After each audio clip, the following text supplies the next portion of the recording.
Supercrack Estrella presenta. Encerrados en la Tierra. Fin del proyecto Tierra. Consideremos una hipótesis metafórica sobre la estructura de nuestro mundo, que debe considerarse solo como una versión fantástica. Suena así. La Tierra es un planeta prisión, una especie de purificadora. Esto se refiere a las entidades que en algún lugar violaron las leyes de armonía, y ahora se mandan aquí para la rectificación. Estas entidades están incrustadas en el cuerpo físico y caen bajo todas las limitaciones del mundo material, que, de hecho, es el auténtico correccional. Todos sabemos que las personas en la Tierra son diferentes unas de otras. Algunas son más razonables, otras son las que se guían por los instintos animales. Algunos están interesados en el dinero y el poder, otros en la espiritualidad de los demás, terceros en general no están interesados en nada, están llenos de miedos y se esfuerzan por sobrevivir de alguna manera. Hagamos una analogía con nuestras cárceles habituales, y veamos si existe una analogía. Quien quiera, ve, oye, saca conclusiones, pero siempre habrá quienes giren alrededor del templo. Por lo tanto, cuando una persona ingresa en prisión por primera vez, está asustada, confundida, no conoce las reglas locales. Él ve todo como una amenaza, no tiene ningún lugar donde ubicarse, no sabe quién es el amigo y quién es el enemigo. Su primera tarea es sobrevivir a cualquier costo. Tales personas están en la Tierra.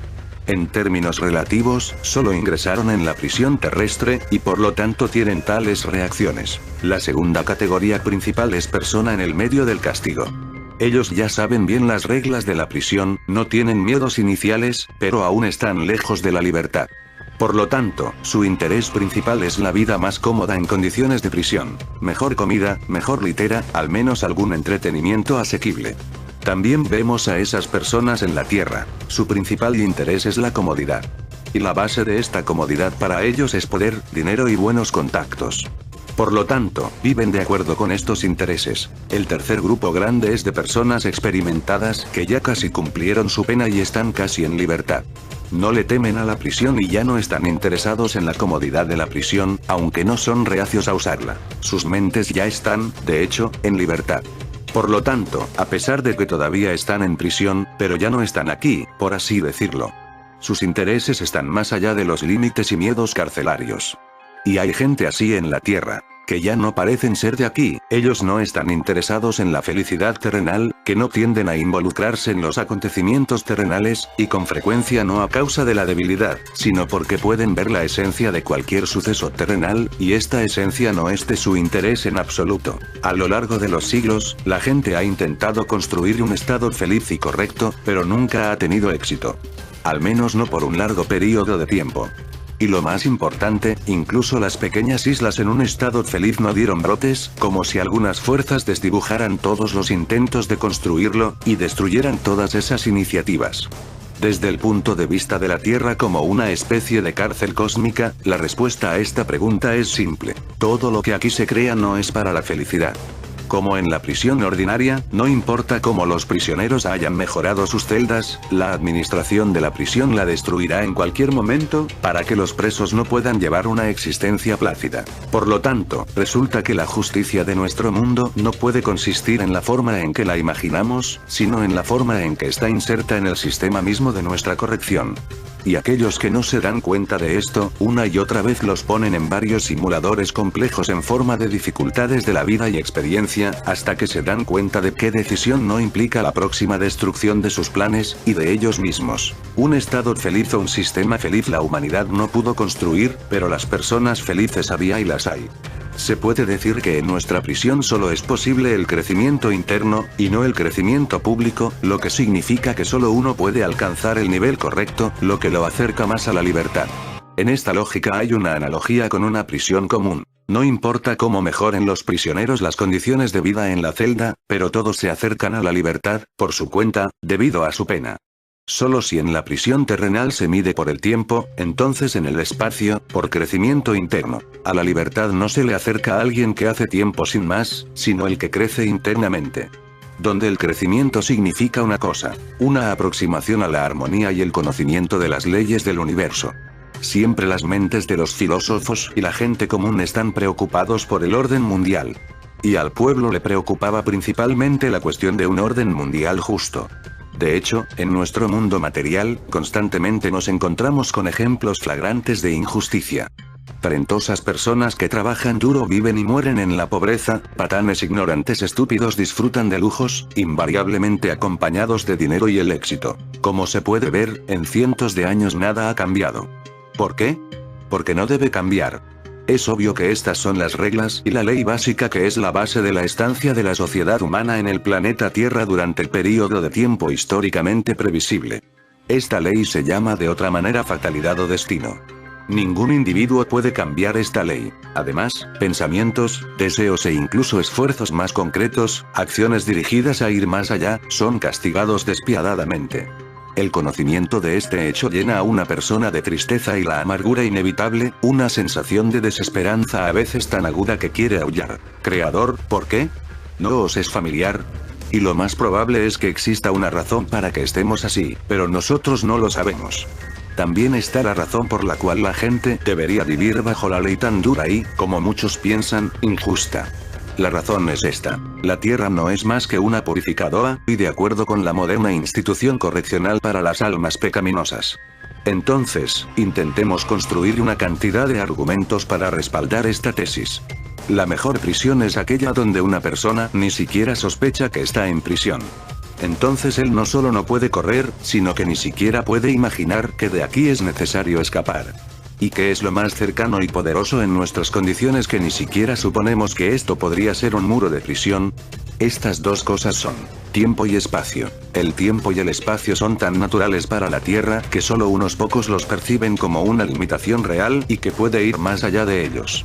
Para la mayoría, la idea en sí sonará absurda. Pero esto corresponde a las condiciones iniciales de una prisión de calidad. El prisionero ni siquiera sospecha que está encerrado de manera segura en el tiempo y espacio. Y el órgano que reproduce todas estas limitaciones es la mente de cada persona, hecha para un programa y frecuencia de percepción específicos, con sus miedos, opiniones e interpretaciones. Es brillante cómo todo es tan simple. Nos parece que somos libres, al menos relativamente. Sin embargo, con cualquier grado de libertad, no podemos vencer el tiempo y el espacio. Incluso mentalmente.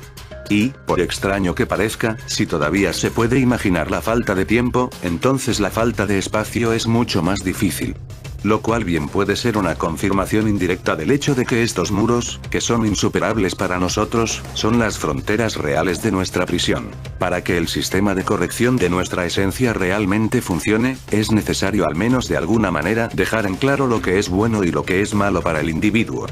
De lo contrario, sin un sistema claro de coordenadas, es imposible enviar a alguien a una corrección. Pero este método no es adecuado para una tarea más sutil y compleja, para que la entidad culpable no siga astutamente algunas reglas externas, sino que ella misma debe darse cuenta de que estas reglas son lo que le da libertad. Y esto significa que estas reglas correctas deben ser absolutamente visibles y, al mismo tiempo, completamente inaccesibles. Y el único lugar adecuado para observar ambas condiciones es a nosotros mismos.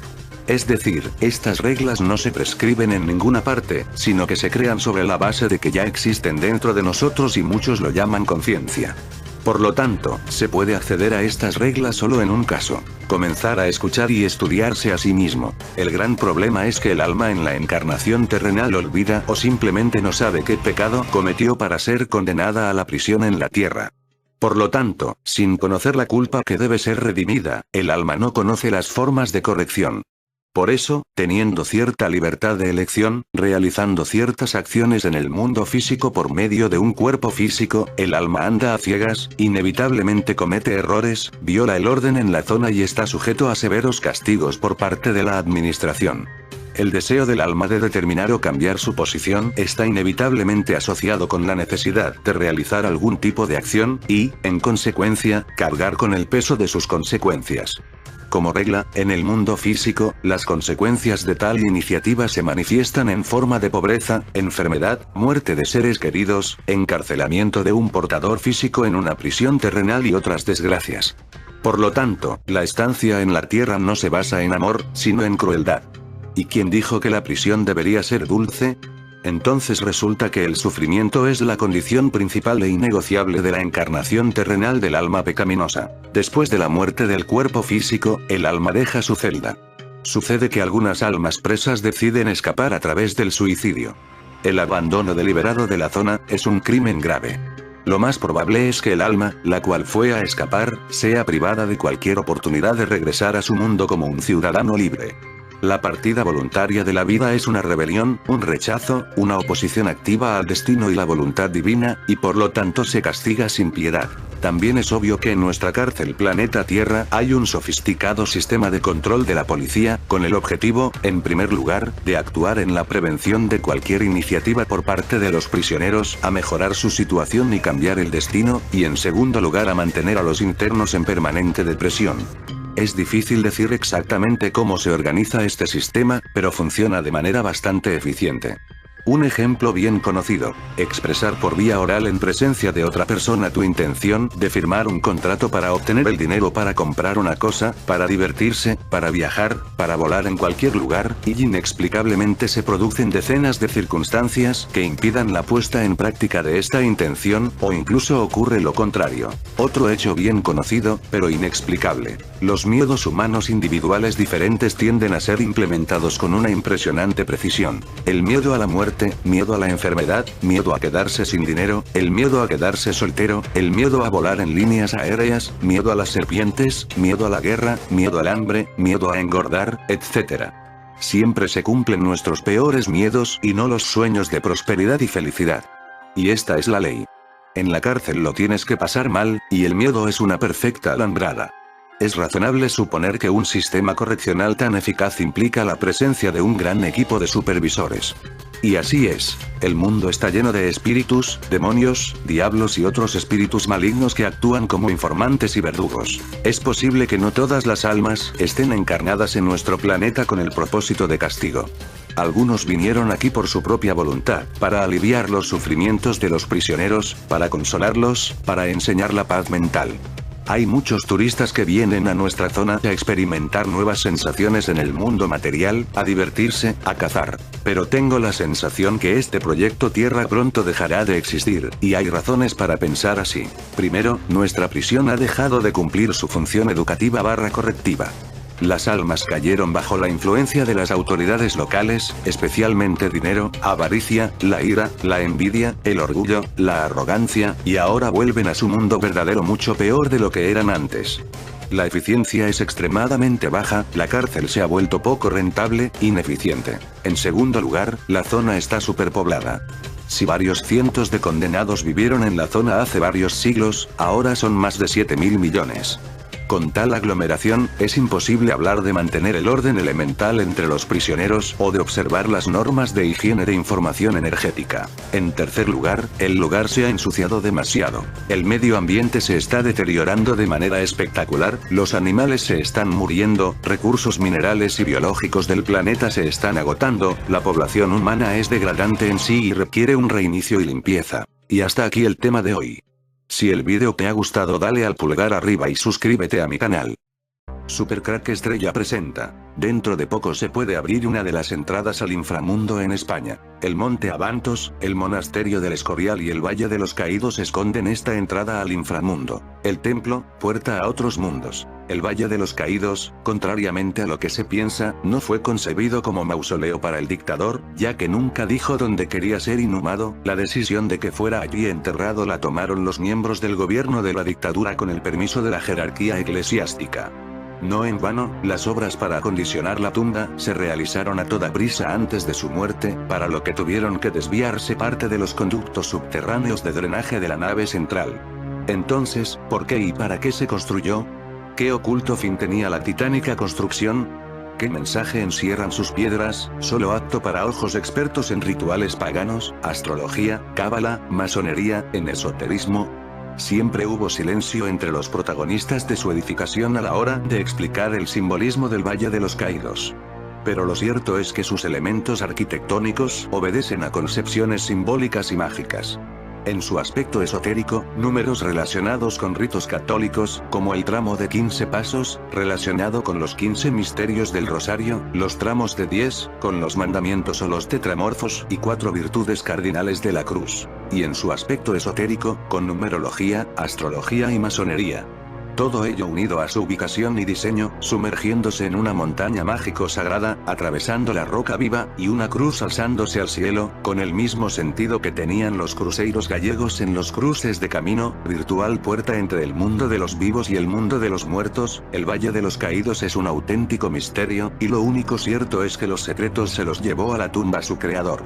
La puerta entre el mundo de los vivos y el mundo de los muertos está aquí, esperando ser abierta para el apocalipsis zombie. El Escorial, las puertas del infierno. Pero la historia más espeluznante es la que habla de las puertas del infierno. Se dice que el infierno, que por lo visto queda por debajo del suelo, tiene puertas de entrada. Una de ellas está en Italia, en Turín, y la otra, precisamente en el Escorial. La leyenda dice que el rey Felipe II mandó construir el monasterio encima de la puerta del infierno para que hiciera de tapadera. Según dicen, estas entradas infernales tienen como vigilantes a perros con 3 cabezas, los cancerberos. Para acentuar la leyenda, mientras se realizaban las obras del monasterio, los trabajadores estaban atemorizados por la presencia de un perro muy fiero que les perseguía. Cuentan que capturaron al perro y lo ahorcaron exhibiéndolo sobre una de las torres. También ha llegado hasta nuestros días la anécdota de que el propio Felipe II, residente en las dependencias del monasterio, una vez que concluyeron las obras, decía escuchar los ladridos del perro muerto. Franco recorrió en diferentes ocasiones la Sierra de Guadarrama, buscando un enclave concreto que finalmente fue el paraje del Risco de la Nava, situado en línea recta con el monasterio de El Escorial, con la capilla mayor, el etiquetado templo de Salomón de Felipe II, y la cima del mágico monte Abantos, a una distancia equidistante de Ávila, Segovia y Madrid. En la Sierra de Madrid, España, existe un lugar encantado en numerosos relatos sobre apariciones y sucesos de índole paranormal. Estamos hablando del monte Abantos. Cuando se dice que un lugar está encantado, es porque en él han ocurrido sucesos paranormales de muy difícil explicación, como por ejemplo apariciones, voces, puertas que se abren solas y se cierran, cambios de temperatura bruscos de una habitación a otra, etc.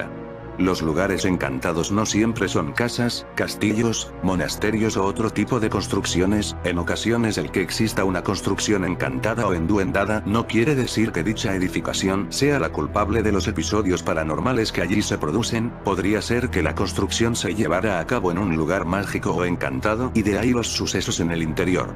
El monte Abantos fue un lugar de culto ya en tiempos anteriores a la invasión romana. Existen algunos restos arqueológicos encontrados en la zona. El más conocido es la silla de Felipe II, la cual se cree fue tallada en la roca durante la época de la construcción del monasterio del Escorial, de modo que Felipe II pudiera ver cómo transcurrían las obras, pero estas creencias son muy cuestionadas.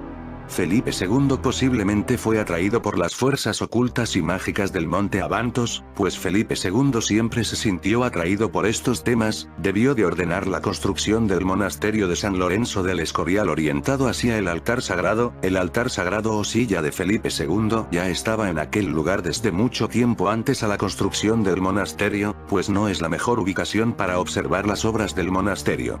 Volviendo a todo lo que comprende el monte Abantos, otra apoteósica obra más moderna es el Valle de los Caídos. No se construyó en el monte Abantos porque sí, algo debió de haber hecho que Franco se decidiera por aquel lugar. Numerosos accidentes y muertes de los albañiles y presos que trabajaron en aquel lugar se sumaron para dar más misterio y leyenda al lugar.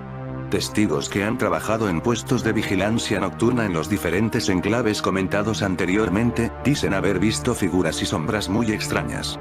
Algunos otros dicen haber sentido ruidos muy extraños, bolas de luz y haber notado cómo fuerzas paranormales les acompañaban por los caminos del monte tanto de día como de noche. Mucha gente ha paseado por el monte encantado y no ha sentido nada más que paz y naturaleza, pero eso no detiene las historias, leyendas y mitos, las cuales siempre se ha oído hablar en Monte Abantos y en otros muchos lugares mágicos o encantados.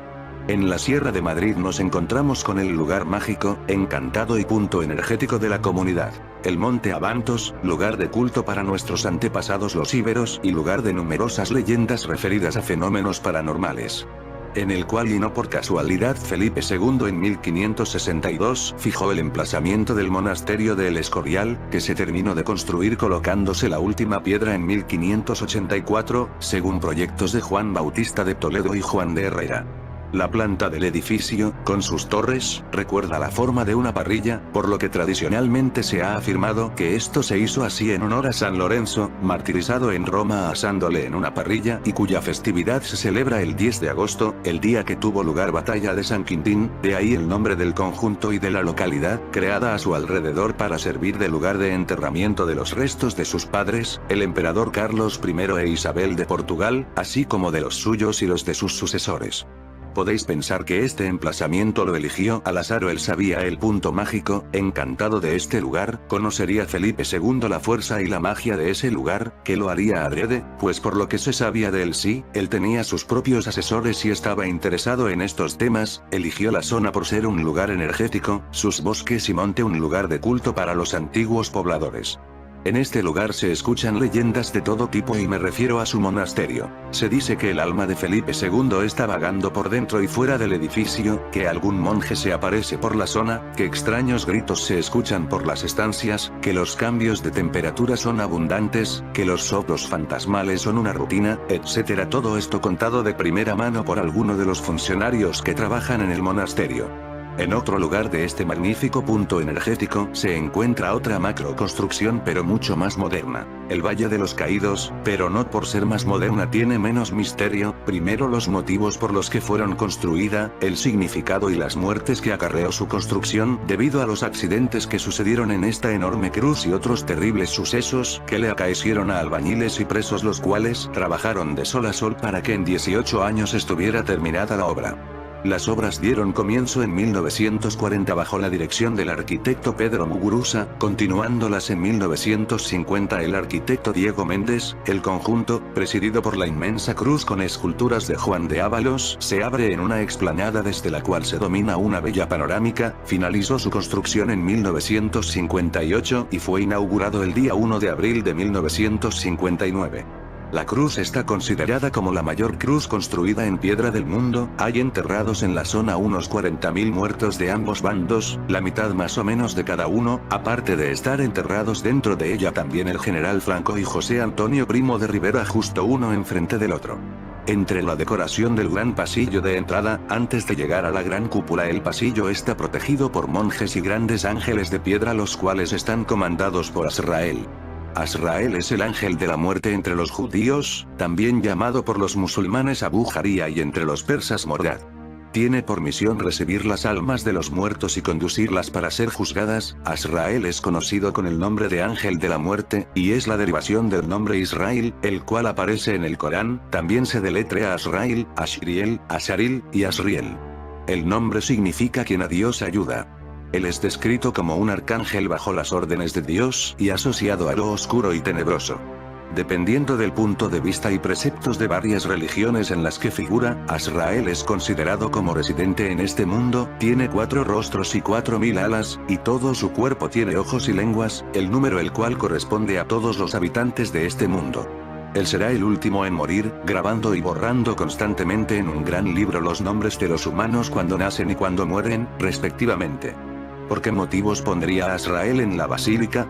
Después de pagar la entrada y pasar por el control de la Guardia Civil, procedimos a llegar a la zona de la basílica y aparcar el coche justo abajo. Empezamos a subir las escaleras y allí se podía ya admirar la esplendorosa cruz y la gran basílica construida en la piedra. Al subir nos encontramos con un conocido mío del cual no puedo dar el nombre por expreso deseo de mantenerse en el anonimato.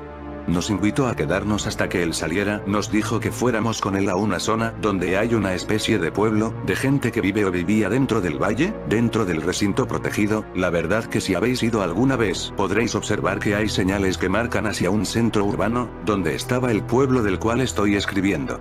Le preguntamos que si podríamos luego acercarnos por la zona de la basílica y la cruz cuando no haya nadie y nos dijo que por supuesto que lo único que posiblemente no pudiésemos entrar, aunque solo con ver ese paisaje de noche y solos ya sobrecogía. Mientras tanto compañeros de él nos contaban que por la noche por esos lugares se escuchan lamentos, que se observaban nieblas extrañas, luces por los alrededores de la cruz, susurros y multitud de sucesos dignos para que un investigador se ponga con los sentidos en alerta y comenzar a preparar los aparatos de campo como termómetro digital, grabadora analógica, minidisc, detector de biomasa, cámara de fotos y linterna. No obstante, con la grabadora y la linterna valdría para poder obtener buenos resultados. Nosotros ese día nada más subir las escarpadas escaleras hacia la basílica, que fue lo primero que visitamos, y llegar a la enorme plaza presidiéndonos la cruz y, como no, bajo los influjos del mágico monte Abantos, cogimos nuestra lista y dejamos la grabadora en medio de la plaza, y comprobando los posibles sonidos y apuntándolos, comenzamos con el listado de preguntas. Según realizábamos las preguntas el aire comenzaba a tener más fuerza, se calmaba, al realizar otra pregunta el aire comenzó a soplar, el tiempo nos cambió de una forma brutal, y comenzó a llover, recogimos los equipos como pudimos y nos dimos una gran carrera hacia los soportales al lado de la puerta de la basílica que, como sabéis, está construida en la piedra. A pesar de que nos cambió el tiempo al comenzar el experimento, nos tuvimos que quedar allí porque al ser de noche y no habiendo luces no pudimos bajar durante casi 2 horas, las cuales los fenómenos y la sugestión nos jugaron varias pasadas, la lluvia parecían murmullos, los chasquidos lamentos, y extrañas nieblas brotaban de los campos. La elección del Escorial tuvo que ver con que años antes del inicio de su construcción, en 1563, Madrid se había establecido como capital del reino, 1554, y con la climatología de la sierra, con temperaturas frescas en verano. Sin embargo, la leyenda cuenta que Felipe II eligió el municipio madrileño porque conocía la historia popular que afirmaba que allí había una serie de galerías que llevaban a una puerta al mismo infierno. Esta leyenda medieval cuenta que Lucifer vivió a los pies del monte Abantos, en la sierra de Guadarrama justo antes de ser desterrado al infierno. Cuando eso ocurrió, creó 7 puertas para acceder allí, una de ellas donde se ubicaría el monasterio. La otra podría estar en el Valle de los Caídos. Cuando cogimos las grabaciones se escucharon varias inclusiones, se notaba como el viento se introducía por el micrófono y con voz de susurro decían fonemas indescriptibles y difíciles de captar, no pudiendo dar una definición ni un significado a esas inclusiones. No podemos decir que fueran claras, pero en ellas se podían distinguir gritos, susurros, gemidos según escritos de la época. Una tormenta que recibió al equipo de técnicos del rey Felipe II fue determinante para el establecimiento de la construcción donde hoy se ubica. Cuando los enviados llegaron, varios rayos cayeron sobre la zona, lo que se pudo interpretar como una respuesta del mismo demonio por la intención de construir un monasterio sobre una de sus puertas. El rey finalmente habría decidido establecer allí su templo con el fin de mantener la puerta del infierno completamente cerrada. A esta historia se suma la leyenda del perro negro. Durante la construcción del templo, cuentan las historias populares que un perro negro acechaba constantemente a los obreros, como si estuviera protegiendo el lugar, y que incluso llegó a intentar atacar a la comitiva de Felipe II. Este perro se asocia a una materialización del propio Lucifer, que estaría protegiendo su puerta. Cuenta la leyenda que incluso las obras se pararon en varias ocasiones por temor al animal, que finalmente fue capturado, asesinado y colgado de una torre durante varios días. Sin embargo, entre los numerosos escritos de Felipe II no hay ninguno que registre su interés por estos fenómenos. Aunque otros textos afirman que el rey, cuando se retiró al monasterio para morir, seguía escuchando los ladridos del perro negro, las leyendas siguen hoy circulando por el pueblo y los alrededores del monasterio de San Lorenzo de El Escorial, y la duda acerca de si la puerta del infierno está realmente allí y si se consiguió cerrar continúa sin resolverse. ¿Quién era Juanelo Turriano? Un personaje curioso. Turriano fue conocido, según las crónicas, por diseñar un ingenioso hombre de palo que recorría las calles de Toledo pidiendo limosna. Una leyenda preciosa, también construyó un artilugio hidráulico que nadie sabía utilizar salvo él. Cuando Carlos V se retiró a Yuste, fue una de las pocas personas que le acompañó, aunque para mantener la colección de relojes que tenía. Todo lo que rodea a este personaje está impregnado de leyenda. En las crónicas antiguas se contaba que Turriano había transportado hasta Nambroca los 3 Juanelos originales él solo con la ayuda de su hija, pero cuando se llevaron al Valle de los Caídos Franco tuvo que traer camiones que se usaron en la Segunda Guerra Mundial para mover tanques. Además, hubo que fabricar unas góndolas especiales para que no se partieran. ¿Qué simbolizaban para Franco? Nunca ha sido aclarado. En una entrevista a Diego Méndez le preguntaron qué significaban aquellas columnas. En su momento fue una elección extraña porque no eran especialmente estéticas, no tenían adornos, eran sencillas. Él se limitó a responder que serían las columnas sobre las que nacería la nueva España. En fin, amigos de Supercrack Estrella, si el video te gustó pulgar arriba.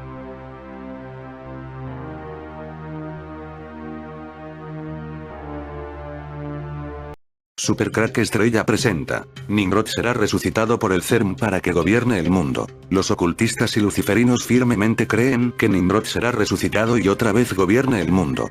Para resucitar a Nimrod se habla en sociedades secretas habría 2 o 3 fórmulas. Se piensa que una de las formas de resucitar a Nimrod sería usando el CERN, abriendo un portal hacia el antimundo, el lugar donde se dice que está. Otros piensan que Nimrod está enterrado en Alepo, y que una cápsula de invernación protege su cuerpo, pero que de momento no consiguieron volverlo a la vida. ¿Pero quién fue Nimrod? Después del diluvio, muchos años transcurrieron y los hijos de Noé tuvieron muchos hijos y sus hijos se hicieron adultos y tuvieron más hijos.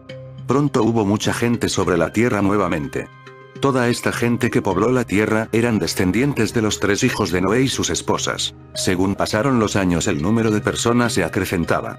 En esa época, todo el mundo hablaba un mismo lenguaje. Como se trasladaron al este, encontraron una planicie en Sinar y allí se instalaron. Los hombres comenzaron a erigir hogares, graneros, almacenes, y todo tipo de edificios. No pasó mucho tiempo antes que pequeños villorrios empezaran a desparramarse por toda la planicie. Más y más familias eligieron esa área para vivir. De manera que las personas se estaban mudando nuevamente para estar todas juntas exactamente igual que antes del diluvio. Allí había muy pocas rocas y árboles. Probablemente ninguna ciudad grande habría sido construida allí si no fuese porque se descubrió que gran parte del suelo era bueno para hacer excelentes ladrillos. Estos fueron hechos, presionando arcilla húmeda en forma de bloques, cocinándolos luego al sol o alrededor de fogatas. Así que el pueblo usó ladrillos en lugar de piedras y brea en lugar de argamasa para unir los ladrillos. Ellos entonces dijeron: venid, construyámonos una ciudad y una torre cuya cúspide llegue a los cielos, y hagámonos un nombre, no sea que seamos dispersados por toda la faz de la tierra. Esto no le agradó a Dios. Él sabía que cuando las personas se amontonan en edificios atestados, no son capaces de obtener lo mejor de las cosas buenas. Él había hecho la creación para los humanos para que pudiesen encontrarse en los campos, bosques, montañas, arroyitos y aún en los desiertos y mares. Además, era más probable que los hombres violaran las reglas de vida feliz de Dios si vivían en masa. Dios le había ordenado a Noé y a su familia que los pueblos debían distribuirse por toda la tierra. Nimrod se convierte en un héroe. En esta época de la historia humana había un hombre que se llamaba Nimrod, que era descendiente de uno de los hijos de Noé, Cam. En realidad era el bisnieto de Noé, y el nombre de su padre era Cus. Nimrod, si aceptamos una base hebrea para el nombre, significa rebelión o el valiente, según el diccionario hebreo de Strong 5248. Es muy probable que los hebreos asociaron este nombre con la rebelión, por ende a esta palabra se le dio ese uso. Por cierto que Nimrod hizo honor a su nombre, si es que este era en realidad rebelión. No obstante, el nombre puede haber derivado de la Ninurta mesopotámica, la cual se aplicó luego a un dios de la guerra, al que también se lo llamaba el Arco, el héroe poderoso, cuyo culto estaba muy difundido a fines del segundo milenio AEC. Su nombre podía encontrarse en los últimos reyes de ese período y el rey asirio, que fue el primer asirio que gobernó sobre toda Babilonia, fue llamado Tukulti-Ninurta I. Recientemente, los eruditos han tratado de sugerir que en realidad este rey era el que originó el nombre Ninurta. Sin embargo, él gobernó en una fecha demasiado tardía y es más probable que haya sido nombrado según su predecesor Nimrod, y el culto de Ninus, otro dios del oriente, también estaba ligado a Ninurta. Tanto Ninurta como Ninus probablemente se deriven del predecesor Nimrod. A menudo, a causa de que Nimrod era un hijo de Cus, algunos eruditos que no creen en la veracidad de la Biblia asocian a este con el faraón Amenofis III. Esto se basa en el hecho de que los hijos de Cus emigraron de la Mesopotamia a Etiopía.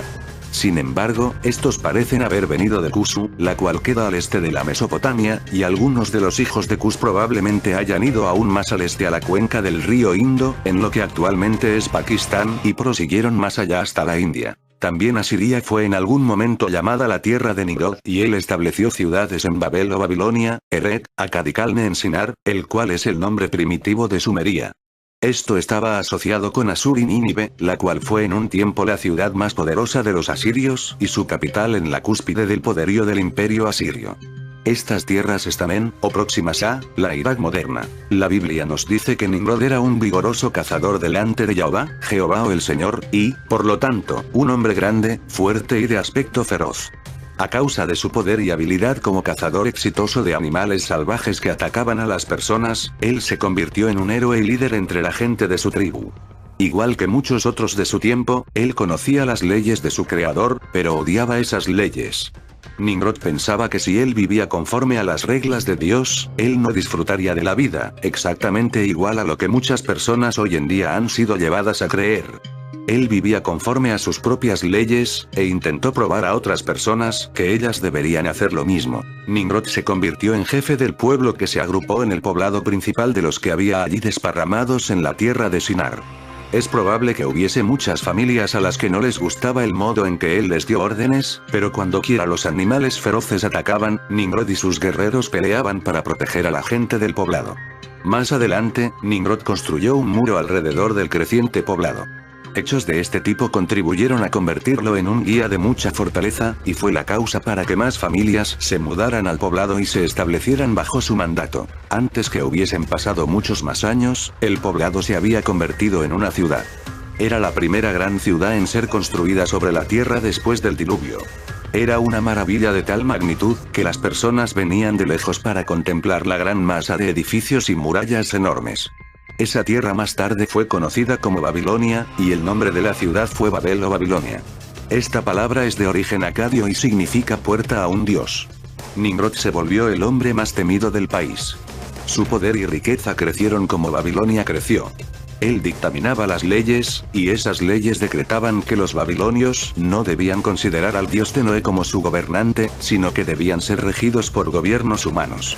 Nimrod también les enseñó que Satanás debía ser honrado, adorando objetos que podían ser vistos, tales como el sol, serpientes y toda otra suerte de cosas. El nombre del dios de Babilonia era Bel, lo cual es una forma de Baal, que significa señor o dueño.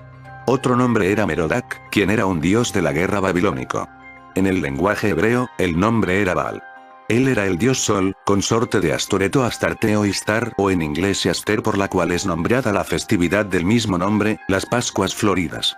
Bel era considerado el dios principal entre muchos ídolos. Nimrod aumentó su poder sobre sus súbditos, nombrándose el sumo sacerdote de Bel o Baal y de Merodach. Allí en la antigua Babilonia nació la religión falsa, que subrepticiamente se ha introducido prácticamente a toda religión. Aún hoy en día millones y millones de personas, que tal vez quisieran vivir de acuerdo a los modos correctos, no se dan cuenta que su modo de adoración es casi idéntico al antiguo culto idolátrico y ritos paganos que tuvieron su comienzo en Babel. Personas que se autonombran cristianas hoy en día, observan los festivales babilónicos del solsticio en la Navidad y el de la Semana Santa, el cual es el festival de Istar, cuyo consorte murió un viernes y fue resucitado un domingo. Este consorte a menudo era nombrado de varias maneras en los cultos del misterio, tales como Atis en el oeste y Adonis de los griegos, u Orfeo y Dionisio entre los griegos o Baco entre los romanos. La Torre de Babel, una de las artimañas de Nimrod para mantener al pueblo bajo su dominio, fue construir una torre tan gigantesca que provocaría el asombro y maravilla de todos. Iba a ser el templo más alto que jamás se hubiese construido, y un monumento al dios Sol en el centro de un gobierno mundial. Las personas trabajaron como esclavos por un largo tiempo para erigir tan solo la base de la torre. Luego poco a poco, la torre tomó forma elevándose hacia el cielo. El plan de Nimrod de construir un monstruo de ladrillos que se erigiera amenazante sobre la planicie de Sinar se estaba desarrollando a su entera satisfacción. Entonces intervino Dios. Él vio que Babel sería solo el comienzo de lo que los hombres tratarían de llevar a cabo.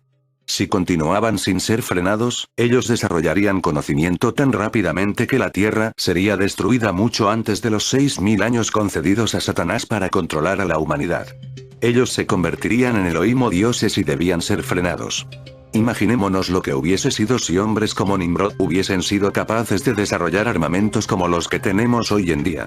Por lo tanto, el falso sistema de culto en Babel fue interrumpido y dispersado y los lenguajes confundidos porque los hombres estaban progresando tan rápidamente en conocimiento que de seguro terminarían por destruir al planeta mucho antes del esquema de tiempo dado a Satanás. Comienzan muchos lenguajes. El Señor dijo: el pueblo es uno, y todos estos tienen un solo lenguaje. Han comenzado la obra y nada los hará desistir ahora de lo que han pensado hacer. Ahora, pues, descendamos y confundamos allí su lengua, para que ninguno entienda el habla de su compañero. Entonces algo les ocurrió a los hombres que trabajaban en la torre. Empezaron a acusarse mutuamente de no hablar claramente. Algunos hablaban de una manera mientras que otros de una manera distinta. Cuanto menos se entendían entre ellos, mayor era la discusión. Las discusiones se volvieron riñas. El trabajo se paró. Dios les ocasionó hablar en tantos idiomas diferentes que la falta de comunicación hizo que fuera imposible continuar trabajando en el templo. Desde entonces la torre fue llamada Babel porque Babel significaba confusión en el lenguaje original de Noé usado allí y ha retenido este significado desde entonces. Esta es una de las razones por lo que la élite satánica lucha contra todos los pueblos del mundo. Ellos quieren volver a los tiempos de Babel, un solo idioma en el mundo, y una nueva religión que elimine las enseñanzas de Jesús el Cristo, lo que llaman el nuevo orden mundial. Al no entender el habla de sus vecinos, muchas familias que vivían en, o en los alrededores de, la ciudad de Babilonia, se mudaron buscando cómo ganarse la vida en lugares distantes en el territorio. Esto era lo que Dios quería que hiciesen. Su método de dispersarlos confundiéndoles el idioma fue un duro golpe a los planes de Nimrod, que eran de rápido crecimiento de su reino y mayor control sobre los hábitos, costumbres y comportamiento social de los hombres. Mas durante los próximos años, mientras el pueblo se estaba dispersando por la tierra, aquellos que permanecieron en Babilonia incrementaron en número. Además, muchas más personas hacían allí paradas en sus viajes. Las Naciones Unidas está creando portales satánicos. ¿Qué está haciendo Estados Unidos? Cristianos y conservadores por igual deberían estar, literalmente, indignados en este punto, por lo que nuestro gobierno y las Naciones Unidas están trayendo a la gente, no solo a los Estados Unidos de América, sino a todo el mundo.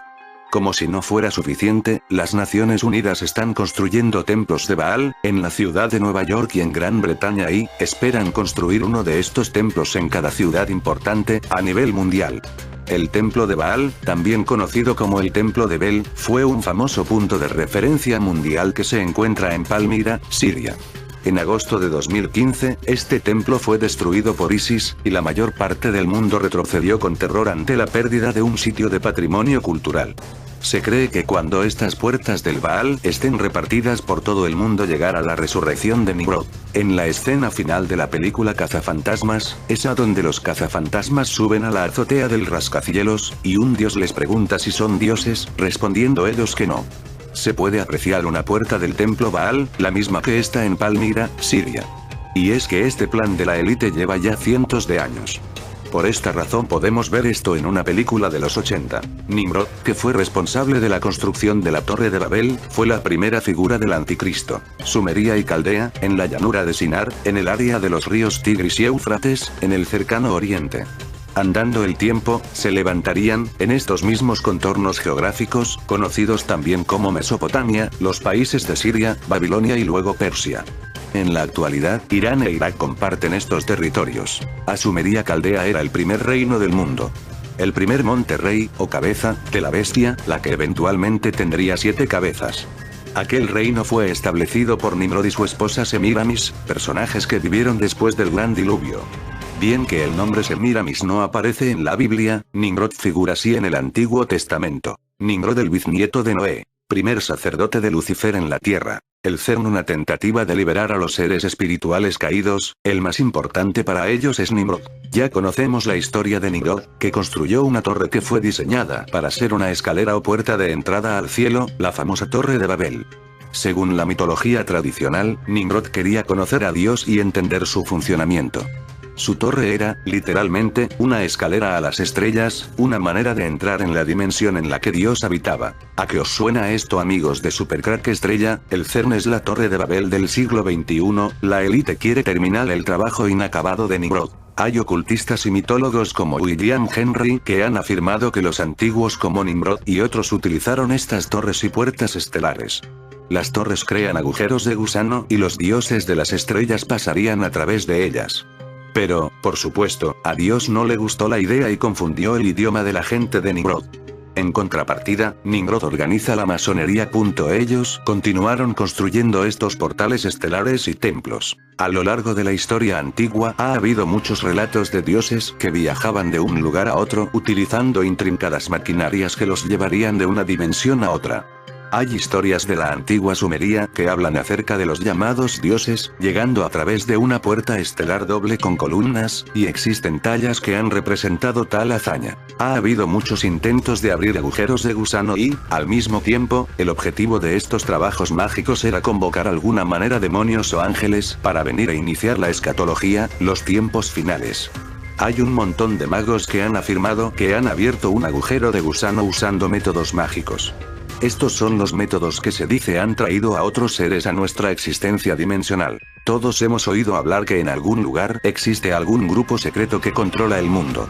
Sin embargo, es necesario entender que hay varios grupos con agendas programadas, y que no son en absoluto en contra del uso de la magia oscura para lograr sus fines desconocidos. Algunos teóricos esotéricos creen que las fuerzas mágicas trabajan para dar forma a nuestras vidas. Y que la élite tiene entre sus filas al más oscuro de los magos o a los profesionales de las artes oscuras que pueden llegar a la matriz y cambiar las líneas de tiempo mediante la apertura de portales o puertas estelares a otros mundos. La idea de dar un empujón dimensional para abrir una puerta e invitar a un dios o una entidad a entrar, ha sido el desafío desde la época de Nimrod hasta los tiempos de John Dee, Edward Kelly, Aleister Crowley, L. Ron Hubbard y hasta Jack Parsons. Entre los años 1582 y 1589 el erudito inglés John Dee llevó a cabo una serie de comunicaciones rituales con un conjunto de entidades desencarnadas que con el tiempo llegó a ser conocido como los ángeles de Enoch. El plan de Dee era utilizar el complejo sistema de magia comunicada por los ángeles para avanzar en las políticas expansionistas de su soberano, la reina Isabel I. ¿Para qué? ¿Simplemente para expandir las tierras? No. Ya estaban sentando las bases que eran necesarias para desarrollar todo el plan del nuevo orden mundial. En primer lugar y lo más importante de todo, conquistar las tierras estratégicamente repartidas alrededor del mundo que hoy les permiten tener una cobertura total del globo. Todo esto, evidentemente, no por sabiduría de hombres. Este plan no es simplemente humano. Con la ayuda de su compañero, el investigador ocultista Edward Kelly, planeaban abrir un portal al otro lado con las claves inferiores de Enoch, un alfabeto mágico que fue cantada. Literalmente estaban convocando a los espíritus de los muertos para hacer espionaje para la reina, y de acuerdo con la historia tuvieron bastante éxito. Estas entidades declararon que el nombre celestial para Satanás era Choronzón y que había al menos 4 torres de vigilancia o pilares en los que existen puertas estelares en la Tierra. También hay una manera de abrir portales en otro lugar, siempre y cuando ciertas claves y sigilos se utilicen para convocar a las entidades a fin de llevar a cabo un trabajo apocalíptico o hechizo. Uno de los otros rituales realizados por John Dee fue convocar al arconte encargado de la puerta, Cernunnos. Para los celtas, Cernunnos, Cerne o Velatucadros, era representado como una figura humanoide, generalmente teniendo cuernos. Uno de los títulos Cernunnos era el señor de la caza, pero a medida que pasaba el tiempo la agricultura se fue uniendo junto con la caza y el dios cornudo se convirtió en el dios de la fertilidad también. El culto de esta deidad era realizado esperando alcanzar no solo buena cacería, sino también garantizar una cosecha abundante e incluso la procreación exitosa de la humanidad. Como tal, lo encontramos representando el concepto de la vida, la muerte y el renacimiento, aunque en otros mitos Cernunnos es representado como un dios con cuernos que controla a las serpientes. Las serpientes eran símbolos de la mortalidad, la curación y la resurrección de los muertos, o el uso de los muertos para la adivinación o la nigromancia. Al considerar la muerte como parte integral del círculo continuo de la vida, Cernunnos también ha sido asociado a los infiernos, el reino de los muertos. Las invocaciones y la citación de los arcontes eran parte de algo que se llama el trabajo del apocalipsis. La idea era convocar a varios ángeles y demonios de los bajos fondos para abrir una puerta estelar o escalera al cielo. En realidad, fue uno de los primeros intentos de abrir un portal a otra dimensión y convocar a los espíritus. Fue literalmente un ritual para abrir los secretos del universo y conversar con los dioses. Pero los ángeles nunca permitieron que Dee fuera el instrumento mediante el cual se llevase a cabo la fórmula ritual para iniciar el apocalipsis. Los ángeles declararon que el trabajo tendría que ser realizado en un momento posterior. El ritual sin terminar se sentaría como una bomba de tiempo oculta tic-tac, esperando que algún mago inteligente, tal vez guiado por los ángeles, para completarlo. Dee nunca recibió la señal para llevar a cabo el trabajo del apocalipsis en su vida. Esto estaba reservado para otro siglo y otro hombre.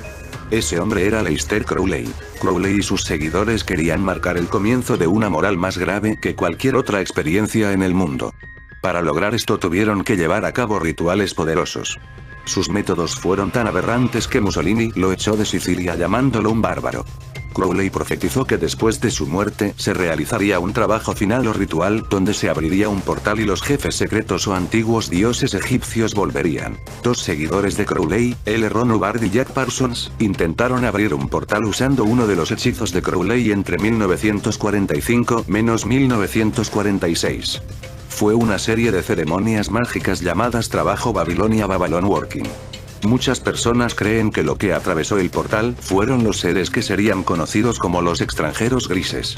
L. Ronald Hubbard llegó a crear la cienciología, una religión que enseña que las entidades extraterrestres son responsables del uso de los seres humanos como avatares y que los espíritus extraterrestres fuerzan a la humanidad a hacer el mal. Jack Parsons se convirtió en el fundador de JPL, Jet Propulsion Lab, y afirmó que durante el trabajo Babilonia, tanto él como Hubbard fueron los que lograron la ampliación del portal de Amalantra de Crowley, permitiendo la entrada a los jefes secretos para ayudar a la humanidad.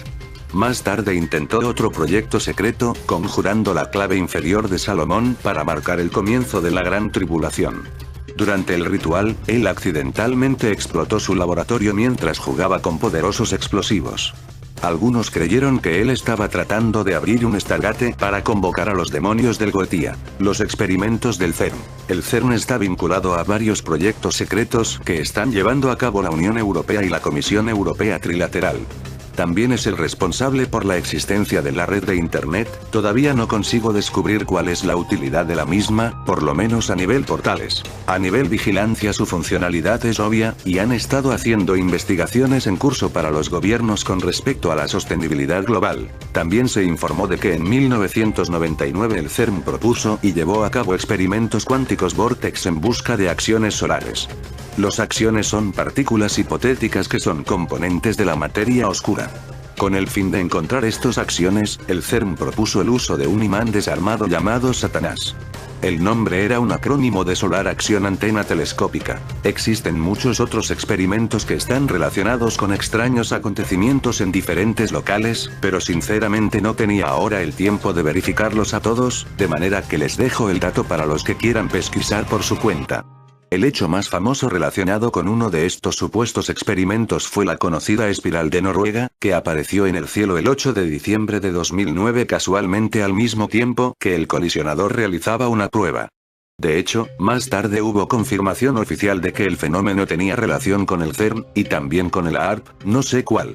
¿Será que el 21 de diciembre de 2012 estos satanistas intentaron, y seguramente con éxito, porque está escrito, liberar al rey de los ángeles caídos, Abaddon/Apolión, el destructor Shiva, de su prisión en otra dimensión? Y aún falta que liberen a los 200 titanes ángeles caídos que bajaron a la tierra y cohabitaron con mujeres, aquellos vigilantes de Judas 1, 6 y 2 Pedro 2, 4, que engendraron una raza de gigantes, los Nephilims, que fueron encadenados en los valles de la tierra, en el interior de la tierra. El libro de Enoch dice que estos 200 ángeles caídos, los titanes, están encarcelados en el Tártaro durante 70 generaciones. Una generación en la Biblia es de unos 70, 80 años, el lapso de nuestra vida es de 70 años, y quizás los más robustos lleguen a 80, Salmo 90, 10. Estos titanes han estado encarcelados por alrededor de 5.600 años. Las profecías mayas y aztecas para el 21 de diciembre de 2012 no hablaron nunca acerca de un final apocalíptico del mundo. Más bien mencionaban el regreso de los 9, Bolón Yoctecu. Estos 9 eran vistos como viviendo en el inframundo, y se describen generalmente como dioses de los conflictos y de la guerra, y por lo tanto, vinculados con los peligrosos tiempos de transición, malestar social, eclipses, y los desastres naturales como terremotos. Se dice que al final de un Bactún, ellos abandonarían su reino subterráneo y surgirían a la superficie de la tierra, donde batallarían con las 13 deidades de los cielos. Pero 9 dioses no son solo un ingrediente de la cultura maya. Hubo también 9 dioses en la religión del antiguo Egipto, así como en muchas otras, por ejemplo, la India. Para los egipcios, eran también conocidos como los 9 principios y estaban vinculados directamente con su deidad creadora, Atum. El control de estos 9 principios era considerada fundamental para el exitoso gobierno de un faraón. Un control adecuado sobre ellos significaba que el equilibrio, vinculado con la deidad Maat, era mantenido y que todo estaba bien con Egipto, el mundo y el universo. Por tanto, podemos ver que los 9, en un entorno egipcio o maya, estaban estrechamente relacionados, en ambos casos, y determinaban el gobierno de una era, por lo que su consulta es de suma importancia para el éxito de la nación o del establecimiento de un nuevo orden mundial. Se dice que en la luna hay otra torre de Babel, pero de momento no sabemos qué conexión tiene con todo esto. En fin amigos de Supercrack Estrella, si el video te gustó pulgar arriba.